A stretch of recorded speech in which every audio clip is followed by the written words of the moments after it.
Nate, comment tu vois Mike Perry comme adversaire? Ses qualités, les défis qu'il représente? On sait que vous vous respectez tous les deux. On vous a vu discuter lors d'un événement DBX, ça avait l'air très cordial. Qu'est-ce que tu penses de ce qu'il apporte en tant que combattant? Oui, j'ai un gros défi devant moi. C'est quelqu'un qui réussit très bien en ce moment, en dehors comme dans la cage. Il fait de grandes choses, parmi les meilleurs actuellement. Il a battu pas mal de monde, donc oui, c'est un adversaire de taille. Mike, content de te revoir. Je t'ai vu il y a à peine 3 heures. À ce moment-là, tu ne portais pas ce t-shirt. Ma vue n'est pas incroyable. Mais je crois que ce sont Nick et Nate dessus. Ouais, c'est bien eux. Tu sais, beaucoup de jeunes ont grandi en regardant l'UFC, en voyant ce gars-là, The Ultimate Fighter, tout ça. Et aujourd'hui, j'ai l'opportunité de l'affronter. Après tout ce que j'ai prouvé, le roi de la violence, le bare knuckle, les combats brutaux, moi je suis là pour la guerre, pour le sang.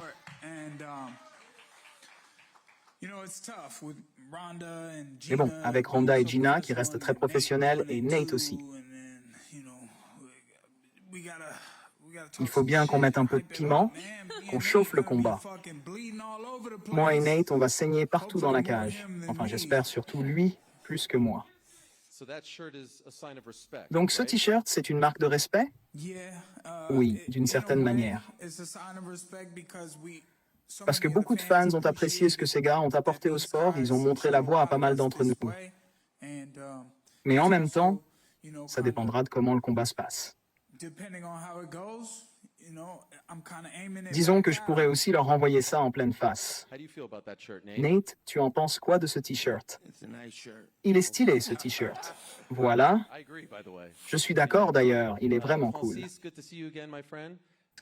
Au niveau des compétences, dans quel domaine penses-tu être meilleur que Mr. Platinum, Mike Perry? Honnêtement, je pense être meilleur que tout le monde, partout. Sauf peut-être en lutte, où je peux encore progresser un peu. Mais ça va, aucun souci. Mike, depuis ton passage en MMA, tu t'es vraiment imposé dans le monde de la boxe, notamment en bare knuckle. Est-ce que tu penses avoir la puissance nécessaire pour arrêter quelqu'un qu'on considère comme inarrêtable? Oui, je suis convaincu que je vais toucher Nate comme il ne l'a jamais été auparavant. Je sais qu'il est très expérimenté, mais avec la dynamique actuelle, ma jeunesse, ma vitesse, ma puissance et mon énergie, je pense que je vais le frapper plus fort qu'il ne l'a jamais été. Lui faire ressentir quelque chose de totalement nouveau. Et comme je l'ai dit, je pense être meilleur que tout le monde partout. Alors allons-y. Merci à vous.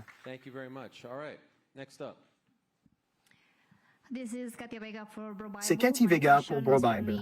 Ma question s'adresse à Nate et Mike Perry. D'abord pour Nate, Mike incarne le chaos, mais toi, tu as construit toute ta carrière dedans. Alors quand le combat devient vraiment intense et brutal dans la cage, qui domine cet espace? Je n'ai pas bien compris la question. Vous êtes tous les deux connus pour vos KO. Quand ça devient tendu, serré, au corps à corps, qui a l'avantage dans ce domaine? D'accord, là je comprends. Oui, il frappe fort, il a de très beaux KO, mais il va devoir me tuer.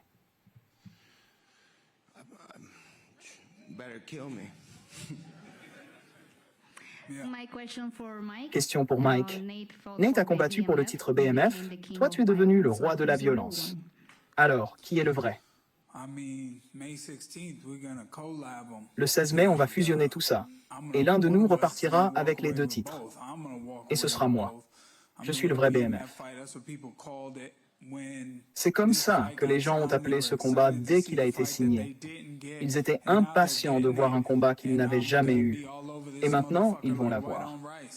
Et je vais lui coller à la peau du début à la fin. On entend M. Ngannou et Nate Diaz discuter entre eux. M. Ngannou, M. Diaz, vous voulez nous dire de quoi vous parlez là-bas? Je suis curieux. Non, je disais juste que mon premier combat de MMA était gratuit. Gratuit? Sérieux? Moi, j'avais 2 billets pour 20 €. Ah ouais? Et c'était un tournoi. Et toi, tu te souviens du tien? 500 $. Pas mal. Ce jour-là, j'étais riche. Ah ouais? Oui, ce jour-là, j'étais riche. Nate, je suis toujours curieux d'avoir ton avis sur l'industrie du MMA aujourd'hui. Certains fans disent que le sport a besoin d'un nouveau souffle. Cet événement représente ça pour beaucoup. Toi, qu'en penses-tu? Pour moi, ça va très bien. Ta gueule. Je radote toujours la même chose. J'ai lancé tout ça il y a des années. Je pensais montrer l'exemple en disant les choses comme elles sont, mais personne n'a suivi, alors je les ai laissées derrière. Tu penses que maintenant les gens suivent ton exemple? Non. Ils font comme tout le monde ici. Tout le monde parle de syndicats, de trucs comme ça, mais à l'époque, moi je disais juste « allez vous faire foutre ». Et ça marchait. C'est comme ça que j'ai obtenu des augmentations. Donc parfois, un peu plus de « allez vous faire foutre » peut te faire gagner plus d'argent.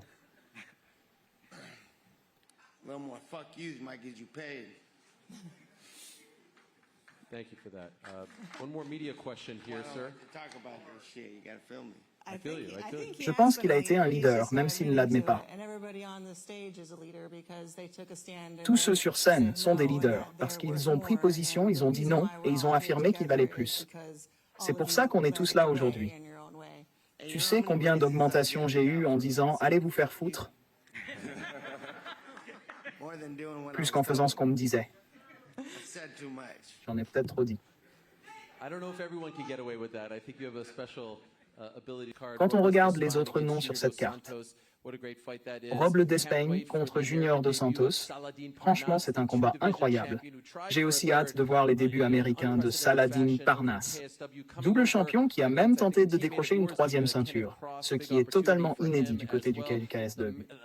Il va affronter, si je ne me trompe pas, un de tes coéquipiers, Gina, Kenneth Cross, une énorme opportunité pour lui aussi. Franchement, même l'undercard est excellente.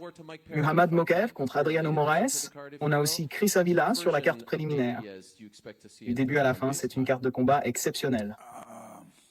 Je vais maintenant laisser le dernier mot à Mike Perry, si tu veux bien, parce que tu as été ajouté assez tard à cet événement. Quelle version de Nate Diaz penses-tu voir dans 31 jours? Mais tu sais quoi? Je vais répondre présent. Franchement, c'est cool. On est ici avec Gina Carano et Ronda Rousey. Et Ronda, elle a vraiment marqué les esprits quand elle a commencé à parler en disant que c'était elle contre toute l'industrie. C'est fort de faire partie de ça, surtout quand on voit à quel point certaines personnes peuvent être exploitées dans le business. Mais bon, ils ont parlé d'argent, et moi je ne peux pas m'empêcher de penser, l'argent on s'en fout. Nous, on va se retrouver au milieu, c'est là que tout se joue. Voilà ce que j'avais à dire. Au centre, j'aime ça, Mike. Merci. Wow, c'était incroyable.